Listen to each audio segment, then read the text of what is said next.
అసలు శ్రీమన్నారాయణుడు లేని ప్రదేశం ఒకటి ఉందా? ఎక్కడెక్కడ వెతికి చూస్తే అక్కడక్కడ ఉంటాడు నారాయణుడు, వ్యాపకత్వం చేత ఉంటాడు, అన్నిటి యందు నిండి నిబీకృతమై ఉన్నాడు అన్నాడు. ఓహో అలాగా, అయితే ఈ స్తంభంలో ఉంటాడా అన్నాడు. ఇప్పుడు వస్తోంది నరసింహావతారం. ఎందుకని? పిల్లవాడు అంటున్నాడు అంతటా ఉన్నాడంటున్నాడు. హిరణ్యకశిపుడు ఈ వేళ్లు ముడిచాడు, ఈ వేలు పైకి తీశాడంటే ఇలా చూపించి ఎక్కడో ఆపుతాడు. ఆ వేలు ఎక్కడ ఆగితే అక్కడి నుంచి పైకి రావాలి, రాకపోతే తనని నమ్ముకున్న భక్తుడి మాట వమ్మైపోతుంది. బయటికి రావడం అంటూ జరిగితే శంఖచక్ర గదా పద్మములు పట్టుకున్నటువంటి శ్రీమన్నారాయణుడిగా వచ్చి హిరణ్యకశిప సంహారం చెయ్యడానికి బ్రహ్మగారిచ్చినటువంటి వరం ప్రతిబంధకం. కాబట్టి ఆయన ఎన్ని వరాలు ఇచ్చాడో అన్ని వరాలకి మినహాయింపుగా రావాలి. అన్ని వరాలకి మినహాయింపుగా రావడానికి ఎక్కడి నుంచి రావాలో తన చేతిలో లేదు. హిరణ్యకశిపుడి వేలు ఎక్కడాగితే అక్కడి నుంచి బయటికి రావాలి. హరి సర్వాకృతులంకలండనచు ప్రహ్లాదుండు భాషింప, సత్తరుడై ఎందును లేడు లేడనుచు దైత్యుండు తర్జింప, శ్రీనరసింహకృతి దాల్చనచ్యుతుడు నానాజంగమస్థావరోత్కర గర్భంబుల అన్ని దేశములను దండ ప్రభావంబునన్ అన్నారు పోతన గారు. ఈ బ్రహ్మాండమంతా ఒక నారసింహం అయిపోయింది, అన్నిటిలోకి చేరిపోయింది విష్ణుతత్వం నరసింహావతారంగా. ఎక్కడ వేలాగితే అక్కడి నుంచి బయటికి రావాలి. అన్నిటా నిండిపోయింది. అసలు ఆ నారసింహ తత్వం ఎలా ఉంటుందో అప్పుడు మీరు ఊహించండి. హిరణ్యకశిపుడు ఇలా వేలు తిప్పుతూ స్తంభాన్ని చూపించాడు, ఇందులో ఉన్నాడా అన్నాడు. మళ్ళీ అదే మాట అడగద్దు. అంతటా ఉన్నాడు, ఉంటే వస్తాడా? వస్తాడు నాన్న, నువ్వు పిలువు. ఇప్పుడు కొడుకు మాట కాదని నిరూపించాలి, కొడుకు మాట నిలబెట్టాలి పరమేశ్వరుడు. ఇది ఆయన దయ. పిల్లవాడు ధైర్యంతో మాట్లాడుతున్నాడు, ఉన్నాడు పరమేశ్వరుడు అంటున్నాడు. అతని మాట నిలబెట్టడానికి బ్రహ్మాండమంతా నారసింహమైంది. హిరణ్యకశిపుడు ఆ స్తంభాన్ని ఒక్క దెబ్బ కొట్టి రమ్మను ఇందులోంచి అన్నాడు. అలా అనడం ఏమిటి? పెటపెట చటచట చప్పుళ్ళొచ్చి ఆ స్తంభం బద్దలైపోయింది. బద్దలైపోయి అందులోంచి ఒక్కసారి విస్ఫులింగములు పైకొచ్చి పెద్ద కాంతి మండలం ఏర్పడి కన్నులతో చూడడానికి వీలు కానంత భయంకరమైన తేజస్సు ఒకటి బయటకు వచ్చింది. ఆ తేజస్సులోంచి పట్టుపుట్టం కట్టుకుని స్వామి నిలబడ్డారు. భయంకరమైనటువంటి గర్జన చేస్తుంటే ఆయన పాదములు తీసి వేస్తుంటే ఆయన యొక్క వేగాన్ని ఒత్తిడిని తట్టుకోలేక 1000 పడగలున్నటువంటి ఆదిశేషుడు సార్వభౌమము మొదలైనటువంటి దిగ్గజములన్నీ కూడా భూమి యొక్క బరువుని ఓర్చలేక తలలు వంచేసాయి. ఆయన పాదములలో చక్రరేఖ, శంఖరేఖ, పద్మరేఖ, నాగలి, అమృతభాండము మొదలైనటువంటి దివ్యమైన చిహ్నములు కనపడుతున్నాయి. బలిష్టమైనటువంటి మోకాళ్ళు, ఐరావతం యొక్క తొండం ఎలా ఉంటుందో అటువంటి బలిష్టమైనటువంటి తొడలు, సన్నటి నడుం, దానికి పెట్టుకున్నటువంటి మువ్వల వడ్డాణం, ఆ చప్పుడు చేస్తున్నటువంటి గంటలు, మెడలో వేసుకున్నటువంటి ఆహారాలు, అనంతమైనటువంటి బాహువులు, పైన నృసింహాకారం, సింహం యొక్క ముఖం, పెద్ద పెద్ద దంస్ట్రలు, చంద్రుడి కాంతి ఎలా ఉంటుందో అటువంటి కాంతి, భయంకరమైన వాటిని కూడా తెగబోయగలిగిన నాగళ్ళు ఎలా ఉంటాయో అటువంటి దంతపంక్తి, అదిరి పడిపోతున్నటువంటి పెదవులు, మందర పర్వతానికి ఉండేటటువంటి గుహలు ఎలా ఉంటాయో అటువంటి నాసికారంధ్రములు, పుట్టలోంచి పైకి వచ్చి కోపంతో ఊగుతున్న నాగుపాం ఎలా ఉంటుందో అలా ఆడుతున్నటువంటి నాలుక, గురి చూసి చూస్తున్న కోటి సూర్యుల ప్రకాశంతో వెలిగిపోతున్నటువంటి కన్నులు, నిక్కబొడుచుకున్నటువంటి వెంట్రుకలు, పెట్టుకున్నటువంటి పెద్ద కిరీటం, అనంతమైనటువంటి బాహువులు, అన్ని బాహువుల యందు ఆయుధములు పట్టుకుని మహానుభావుడు అడుగు తీసి అడుగు వేస్తూ వస్తూ పెద్ద గర్జన చేస్తూ తల ఇలా ఊపితే ఆ కేసరములు తగిలి దేవతలు విమానంలో వెడుతున్న వాళ్ళు భ్రంశమై విమానాల్లోంచి కింద పడిపోయి ఆ మేఘములన్నీ కొట్టబడి పర్వతములన్నీ ఘూర్నిల్లి సముద్రములన్నీ పొంగిపోయి భూమండలమంతా కలత చెంది స్వామి నరసింహావతారం వచ్చింది.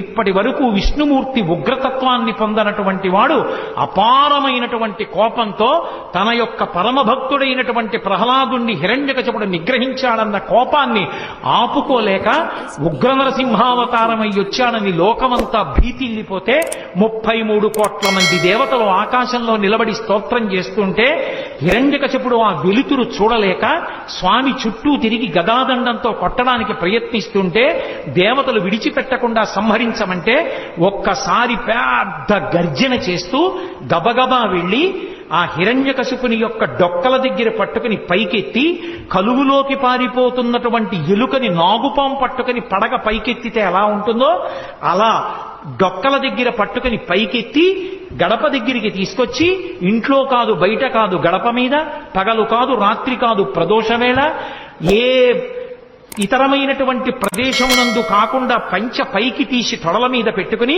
పంచ కట్టి ఉంటే దిక్కులుంటాయి, పంచ పైకి తీస్తే దిక్కులుండవు. అదొక శాస్త్రం. ఇప్పుడు నేను దాని గురించి వ్యాఖ్యానం కుదరదు. పంచ పైకి తీసి తొడల మీద పెట్టుకుని ఆ ప్రాణమున్నది కాదు ప్రాణము లేనిది కాదు, జంతువు కాదు పాము కాదు, ఆయుధం కాదు వస్త్రం కాదు శస్త్రం కాదు, రాక్షసులు కాదు దేవతలు కాదు యక్షులు కాదు గంధర్వులు కాదు కిన్నెరులు కాదు కింపురుషులు కాదు నరుడు కాదు జంతువు కాదు, నరసింహమై ఆ గంగానది సుడి తిరిగినట్టుగా ఉన్నటువంటి ఆ నాభి కనపడుతుండగా విశాలమైనటువంటి వక్షస్థలంతో పెద్ద పెద్ద ఆ దంతములతో దంస్ట్రలతో దగ్గరగా చూస్తుంటే ఆయన ముఖం వంక చూసి మృత్యు ఆసన్నమైందని తెలివి తప్పి తలవాల్ చేసినటువంటి హిరణ్యకశిపుణ్ణి తొడల మీద వేసుకొని పెద్దగా పెరిగినటువంటి తన గోళ్లు ఆ కడుపులోకి దింపి చీల్చి ఆ గోళ్లని గొడ్డళ్లుగా చేసి వక్షస్థలంలో ఉన్న ఉరప్పంజరపు ఎముకటన్నింటినీ పోచేసి పటపట విరిచి ప్రేగులు తీసి మెళ్ళో వేసుకుని ధారలుగా కారుతున్న నెత్తురు దోషిళ్లతో పట్టి తాగి కేసరములన్నీ నెత్తుటితో తడిసిపోతే పంచా తాను నెత్తుటితో తడిసి అక్కడ ఉన్న రాక్షస గణములన్నిటినీ సంహారం చేసి పెద్ద శబ్దాన్ని చేస్తూ ఆ ప్రేగులు తీసి మెళ్ళో వేసుకుని గిరగిర తిప్పి డొల్లబడినటువంటి హిరణ్యకశిపుడి శరీరాన్ని విసిరేసి భయంకరాకృతితో నడుస్తుంటే బ్రహ్మాది దేవతలందరూ స్తోత్రం చేశారు. ఏమి నరసింహం, ఏమి అద్భుతం, ఏమి అవతారం! ఇంతమంది స్తోత్రం చేస్తే ఆయన ప్రసన్నుడు కాలేదు.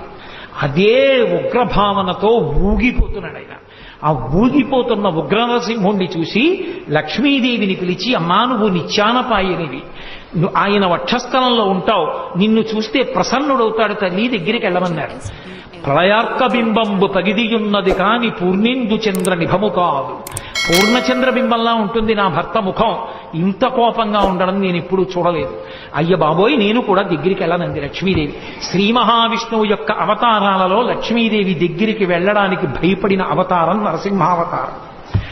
అందరూ భయపడుతుంటే ప్రహ్లాద నీ గురించే వచ్చింది అవతారం, స్వామిని నువ్వు దగ్గరికి వెళ్ళి ప్రసన్నుణ్ణి చేయమన్నారు.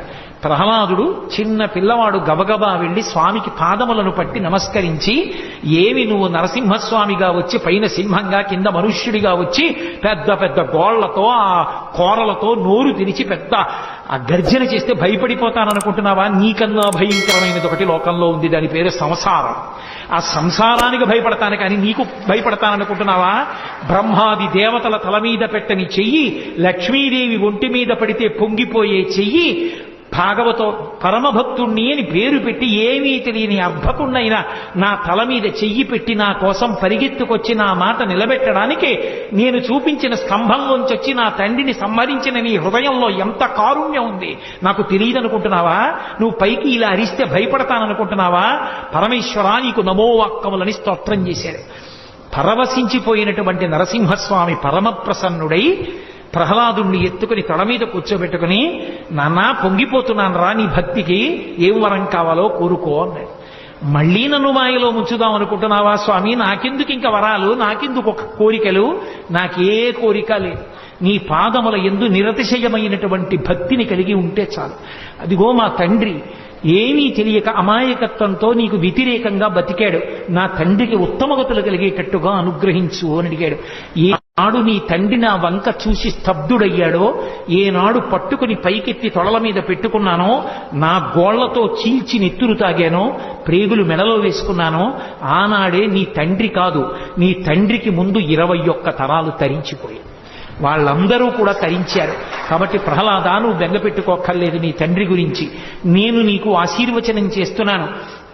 నువ్వు దీర్ఘాయుష్మంతుడవై ఈ రాజ్యాన్ని ధార్మికంగా పరిపాలన చేసి పరమభాగవతోత్తముడవై అంత్యమునందు నన్ను చేరుకుంటావు. నీ కథ ఎక్కడ చెప్పబడుతుందో, నీ కథ ఎక్కడ వినబడుతుందో అక్కడ నేను ప్రసన్నుడవుతాను, అక్కడ నేను ఎంతో సంతోషిస్తాను. ఆ సభామంటపంలో ఉన్న వాళ్ళందరికీ కూడా నా ఆశీర్వచనము పరిపూర్ణముగా లభిస్తుంది. దాని చేత రోగములు సమసిపోయి వాళ్ళందరూ కూడా ఉత్తమగతులు పొందుతారని ప్రహ్లాదోపాఖ్యానానికి శ్రీ మహావిష్ణువే ఫలశ్రుతి చేశారు.